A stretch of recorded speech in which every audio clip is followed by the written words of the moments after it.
ਵਾਹਿਗੁਰੂ ਜੀ ਕਾ ਖਾਲਸਾ ਵਾਹਿਗੁਰੂ ਜੀ ਕੀ ਫਤਿਹ। ਸਭ ਤੋਂ ਪਹਿਲਾਂ ਤਾਂ ਖਿਮਾ ਦਾ ਜਾਚਕ ਹਾਂ। ਸਫ਼ਰ ਦੇ ਵਿੱਚ ਹੋਣ ਕਰਕੇ ਅੱਜ ਦੀ ਗੁਰਮਤਿ ਵਿਚਾਰ ਬਹੁਤ ਲੇਟ ਹੋ ਗਈ, ਲੇਕਿਨ ਕਈ ਵੀਰਾਂ ਨੂੰ ਚਿੰਤਾ ਲੱਗ ਜਾਂਦੀ ਹੈ ਕਿ ਮੇਰੀ ਸਿਹਤ ਬਾਰੇ, ਇਸ ਕਰਕੇ ਮੈਂ ਸੋਚਿਆ ਪਾਉਣਾ ਜ਼ਰੂਰੀ ਹੈ।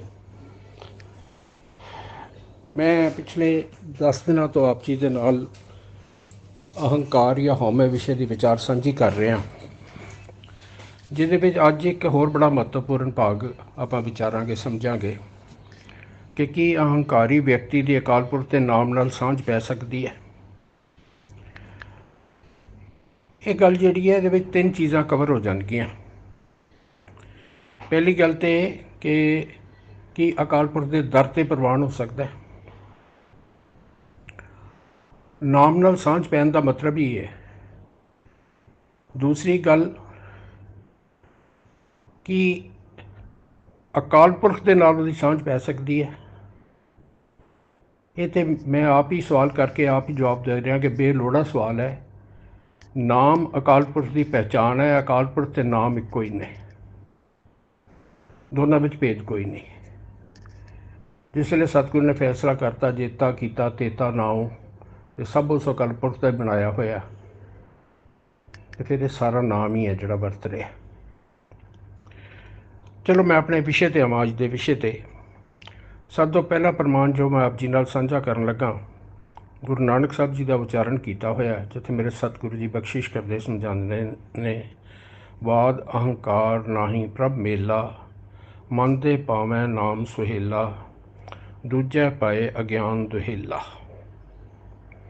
ਵਾਦ ਅਹੰਕਾਰ ਨਾਹੀ ਪ੍ਰਭ ਮੇਲਾ। ਵਾਦ ਵਿਵਾਦ, ਬਹਿਸ ਕਰਨੀ। ਕੌਣ ਕਰਦੇ ਨੇ ਬਹਿਸ? ਜਿਨ੍ਹਾਂ ਨੂੰ ਆਪਣੀ ਸਿਆਣਪ ਦਾ ਬੜਾ ਮਾਣ ਹੁੰਦਾ ਹੈ, ਆਪਣੇ ਗਿਆਨਵਾਨ ਹੋਣ 'ਤੇ ਬੜਾ ਮਾਣ ਹੁੰਦਾ ਹੈ, ਜਿਹੜੇ ਆਪਣੇ ਆਪ ਨੂੰ ਉੱਘਾ ਵਿਦਵਾਨ ਸਮਝਦੇ ਨੇ। ਔਰ ਜਿਸ ਵੇਲੇ ਉਹਨਾਂ ਦੇ ਵਿੱਚ ਵਿਦਵਤਾ ਵਾਲਾ ਕੁਝ ਕਣ ਆ ਜਾਂਦੇ ਨੇ, ਕੁਝ ਸੋਝੀ ਆ ਜਾਂਦੀ ਹੈ, ਅਤੇ ਅੰਦਰ ਅਹੰਕਾਰ ਪੈਦਾ ਹੋ ਜਾਂਦਾ ਕਿ ਮੇਰੇ ਤੋਂ ਸਿਆਣਾ ਤਾਂ ਹੈ ਕੋਈ ਨਹੀਂ। ਬਹਿਸ ਮੁਆਸ ਤਾਂ ਹੀ ਕਰਦੇ ਨੇ। ਜਿਹਨੂੰ ਸੱਚਮੁੱਚ ਗਿਆਨ ਪ੍ਰਗਟ ਹੋ ਗਿਆ ਅੰਦਰ ਉਸ ਪੁਰਖ ਦੀ ਬਖਸ਼ਿਸ਼ ਨਾਲ,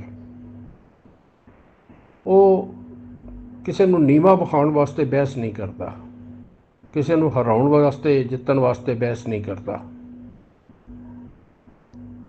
ਹਾਂ, ਗਿਆਨ ਚਰਚਾ ਕੀਤੀ ਜਾ ਸਕਦੀ ਹੈ ਇੱਕ ਦੂਜੇ ਕੋਲੋਂ ਗੱਲ ਸਮਝਣ ਦੇ ਵਾਸਤੇ, ਲੇਕਿਨ ਜਿਸ ਵੇਲੇ ਉਹਨੂੰ ਵਾਦ ਵਿਵਾਦ ਕਰਨੇ ਆ, ਅਤੇ ਇਹਦਾ ਮਤਲਬ ਹੈ ਸਾਨੂੰ ਆਪਣੇ ਗਿਆਨ ਨੀਵੇਂ ਹੋਣ 'ਤੇ ਬਹੁਤ ਮਾਣ ਹੈ, ਅਤੇ ਮਾਣ ਦਾ ਮਤਲਬ ਅਹੰਕਾਰ ਹੈ ਸਾਡੇ ਅੰਦਰ।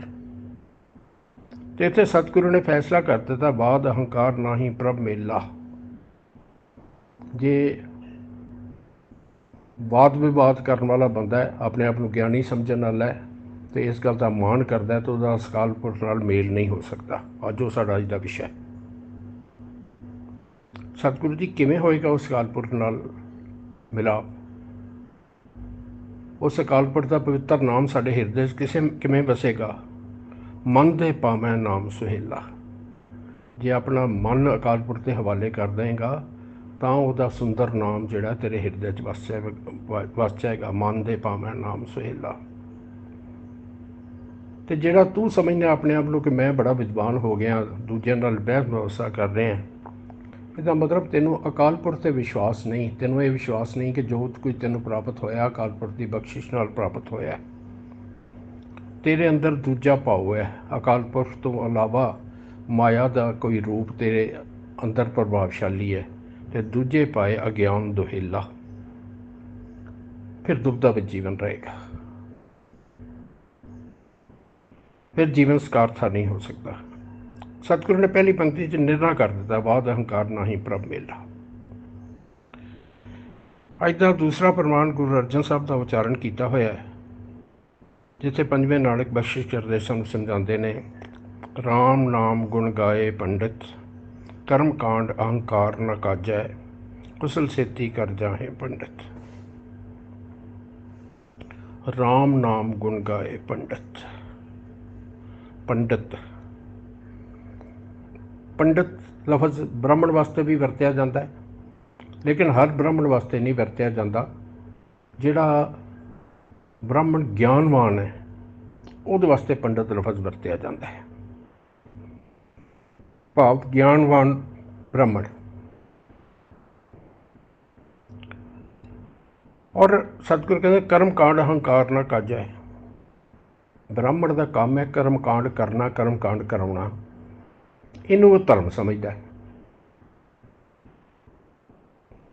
ਔਰ ਫਿਰ ਇਹ ਕਰਮ ਕਾਂਡ ਕਰਕੇ ਕਰਾ ਕੇ ਬੜਾ ਹਉਮੈ ਕਰਦਾ ਹੈ, ਅਭਿਮਾਨ ਕਰਦਾ ਹੈ, ਅਹੰਕਾਰ ਕਰਦਾ ਹੈ ਕਿ ਮੈਂ ਤੇਰਾ ਜੀਵਨ ਸਫਲਾ ਕਰਤਾ ਹੈ, ਤੇਰੀ ਮੁਕਤੀ ਕਰਾਤੀ ਹੈ, ਤੇਰਾ ਇਹ ਕਾਰਜ ਸਿੱਧ ਕਰਤਾ ਹੈ। ਸਤਿਗੁਰੂ ਕਹਿੰਦੇ ਨੇ ਇਹ ਪੰਡਤ, ਜੇ ਤੂੰ ਵਾਕਈ ਵਿਦਵਾਨ ਹੈ ਤੇ ਉਸ ਅਕਾਲ ਪੁਰਖ ਦੇ ਗੁਣ ਗਾ। ਇਹ ਕਿਹੜੇ ਕੰਮ ਲੱਗਾ ਹੋਇਆ ਕਰਮ ਕਾਂਡਾਂ ਵਿੱਚ? ਇਹ ਕਿਸੇ ਕੰਮ ਨਹੀਂ ਆਉਣੇ। ਕਰਮ ਕਾਂਡ ਅਹੰਕਾਰ ਨਾ ਕਾਜੈ, ਕਿਸੇ ਕੰਮ ਨਹੀਂ ਆਉਣੇ। ਕਰਨ ਵਾਲਾ ਕੰਮ ਤੇ ਹੈ ਰਾਮ ਨਾਮ ਗੁਣ ਗਾਏ ਪੰਡਤ। ਉਸ ਅਕਾਲ ਪੁਰਖ ਦਾ ਸਿਮਰਨ ਕਰ, ਉਹਨੂੰ ਹਿਰਦੇ 'ਚ ਵਸਾ, ਉੱਤੇ ਪੂਰਨ ਵਿਸ਼ਵਾਸ ਰੱਖ, ਫਿਰ ਤੇਰਾ ਜੀਵਨ ਸਫਲਾ ਹੋ ਜਾਏਗਾ। ਕੁਲ ਛੇਤੀ ਕਰ ਜਾਏ ਪੰਡਤ, ਫਿਰ ਜੀਵਨ ਸਵਾਰ ਕੇ ਅਕਾਲ ਪੁਰਖ ਦੀ ਦਰਗਾਹ 'ਚ ਜਾਏਗਾ।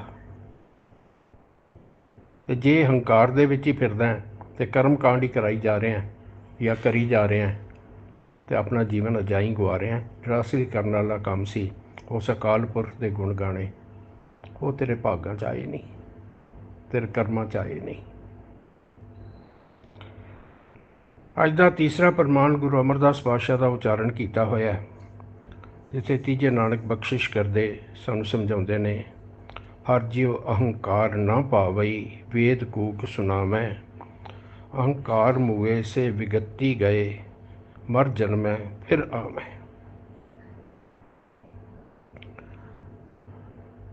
ਪਹਿਲਾ ਲਫ਼ਜ਼ ਹੀ ਜਿਹੜੇ ਨੇ ਨਾ ਫੈਸਲੇ ਵਾਲੇ ਨੇ ਇਸ ਵਿਸ਼ੇ ਦੇ ਉੱਤੇ। ਹਰ ਜਿਉ ਅਹੰਕਾਰ ਨਾ ਪਾਵਈ, ਵੇਦ ਕੂਕ ਸੁਨਾਵੈ। ਜਿਸ ਵੇਲੇ ਵੇਦ ਸ਼ਾਸਤਰ ਇਹਨਾਂ ਦੀ ਗੱਲ ਆਉਂਦੀ ਹੈ, ਵੇਦਾਂ ਕਿਤਾਬਾਂ ਦੀ ਗੱਲ ਆਉਂਦੀ ਹੈ, ਉਹਦਾ ਮਤਲਬ ਹੈ ਜੋ ਦੂਜੀਆਂ ਕੌਮਾਂ 'ਚ ਪ੍ਰਮਾਣਿਤ ਧਾਰਮਿਕ ਪੁਸਤਕਾਂ ਨੇ, ਧਾਰਮਿਕ ਗ੍ਰੰਥ ਨੇ, ਉਹਨਾਂ ਦੀ ਜਿਹੜੀ ਸਿੱਖਿਆ। ਸਤਿਗੁਰ ਕਹਿੰਦੇ ਉੱਥੋਂ ਵੀ ਸਿੱਖਿਆ ਲੈ ਕੇ ਵੇਖ ਲੈ। ਕਿ ਉਸ ਅਕਾਲ ਪੁਰਖ ਨੂੰ ਤਾਂ ਹੰਕਾਰ ਚੰਗਾ ਹੀ ਨਹੀਂ ਲੱਗਦਾ। ਜੇ ਉਹਨੂੰ ਚੰਗਾ ਨਹੀਂ ਲੱਗਦਾ ਤਾਂ ਹੰਕਾਰੀ ਮਨੁੱਖ ਉਹਦੇ ਦਰ 'ਤੇ ਪ੍ਰਵਾਨ ਕਿਵੇਂ ਹੋ ਜਾਏਗਾ? ਜੇ ਉਹਨੂੰ ਹੰਕਾਰ ਚੰਗਾ ਹੀ ਨਹੀਂ ਲੱਗਦਾ ਤੇ ਉਹਦੇ ਨਾਮ ਨਾਲ ਉਹਦੀ ਸਾਂਝ ਕਿਵੇਂ ਪੈ ਜਾਏਗੀ? ਫੈਸਲਾ ਤੇ ਬੜਾ ਸਪਸ਼ਟ ਹੈ। ਔਰ ਅੱਗੋਂ ਜਿਹੜਾ ਫੈਸਲਾ ਸਤਿਗੁਰੂ ਨੇ ਦਿੱਤਾ ਬੜਾ ਸਪਸ਼ਟ ਔਰ ਕਰੜਾ ਫੈਸਲਾ ਹੈ ਕਿ ਅਹੰਕਾਰ ਮੂਏ ਸੇ ਵਿਗਤੀ ਗਏ। ਜਿਹੜੇ ਹੰਕਾਰ ਦੇ ਵਿੱਚ ਹੀ ਮਰ ਗਏ, ਹੰਕਾਰ ਕਰਦੇ ਕਰਦੇ ਹੀ ਸੰਸਾਰ ਤੋਂ ਚਲੇ ਗਏ। ਔਰ ਇਹ ਹੰਕਾਰ ਕੋਈ ਸਮੇਂ ਦੇ ਨਾਲ ਥੋੜ੍ਹੀ ਆਉਂਦਾ ਅਤੇ ਸਮੇਂ ਦੇ ਨਾਲ ਥੋੜ੍ਹੀ ਜਾਂਦਾ ਹੈ। ਜਿਵੇਂ ਜਿਵੇਂ ਸੰਸਾਰਿਕ ਪਦਾਰਥ ਆਈ ਜਾਂਦੇ ਨੇ, ਕੁਝ ਪਦਵੀਆਂ ਮਿਲੀ ਜਾਂਦੀਆਂ ਨੇ, ਕੁਝ ਮਾਣ ਮਿਲੀ ਜਾਂਦਾ, ਹੰਕਾਰ ਵਧੀ ਜਾਂਦਾ ਹੈ। ਔਰ ਉਹ ਤਾਂ ਅਖੀਰ ਸਵਾਸ ਤੱਕ ਚਲੀ ਜਾਂਦਾ ਹੈ। ਔਰ ਸਤਿਗੁਰੂ ਨੇ ਫੈਸਲਾ ਦਿੱਤਾ, ਹੰਕਾਰ ਮੂਏ ਸੇ ਵਿਗਤੀ ਗਏ। ਉਹਨਾਂ ਦੀ ਗਤੀ ਨਹੀਂ ਹੋਈ, ਮੁਕਤ ਨਹੀਂ ਹੋਏ। ਉਹਨਾਂ ਦੀ ਅਵਸਥਾ ਕੀ ਹੋਏਗੀ? ਮਰ ਜਨਮੈ ਫਿਰ ਆਵੈ। ਆਵਾਗਾਉਣ ਦੇ ਗੇੜ ਦੇ ਵਿੱਚ ਪਏ ਰਹਿਣਗੇ। ਇਹ ਜੀਵਨ ਸਫਲਾ ਨਹੀਂ ਹੋਇਆ। ਜਿਸ ਮਕਸਦ ਲਈ ਜੀਵਨ ਮਿਲਿਆ ਸੀ ਉਹ ਮਕਸਦ ਪੂਰਨ ਨਹੀਂ ਹੋਇਆ। ਜਿਹੜਾ ਅਕਾਲ ਪੁਰਖ ਦਾ ਨਾਮ ਹਿਰਦੇ 'ਚ ਵਸਾਉਣਾ ਸੀ ਉਹ ਨਹੀਂ ਵਸਾਇਆ। ਬਸ ਆਪਣੀ ਵਿਦਵਤਾ ਦੇ ਉੱਤੇ ਹੀ ਮਾਣ ਕਰਦੇ ਰਹੇ, ਹੰਕਾਰ ਕਰਦੇ ਰਹੇ। ਹੰਕਾਰ 'ਚ ਹੀ ਜੀਵਨ ਜਿਹੜਾ ਹੈ ਉਹ ਖਤਮ ਹੋ ਗਿਆ। ਕੁਝ ਵਿਦਵਤਾ 'ਤੇ ਮਾਣ ਕਰ ਲਿਆ, ਕੁਝ ਸੰਸਾਰਿਕ ਵਸਤੂਆਂ 'ਤੇ ਹੰਕਾਰ ਕਰ ਲਿਆ, ਹਉਮੈ ਕਰ ਲਈ, ਅਤੇ ਸੰਸਾਰ ਤੋਂ ਹੀ ਕਰਦੇ ਕਰਦੇ ਤੁਰ ਗਏ। ਆਪਾਂ ਇਸ ਵਿਚਾਰ ਨੂੰ ਕੱਲ੍ਹ ਵੀ ਜਾਰੀ ਰੱਖਾਂਗੇ। ਅੱਜ ਬਸ ਇਤਨੇ ਕੁ ਬਚਨ ਪ੍ਰਵਾਨ ਕਰਨਾ। ਹੋਈਆਂ ਭੁੱਲਾਂ ਵਾਸਤੇ ਖਿਮਾ ਬਖਸ਼ ਦੇਣਾ ਜੀ। ਵਾਹਿਗੁਰੂ ਜੀ ਕਾ ਖਾਲਸਾ, ਵਾਹਿਗੁਰੂ ਜੀ ਕੀ ਫਤਿਹ।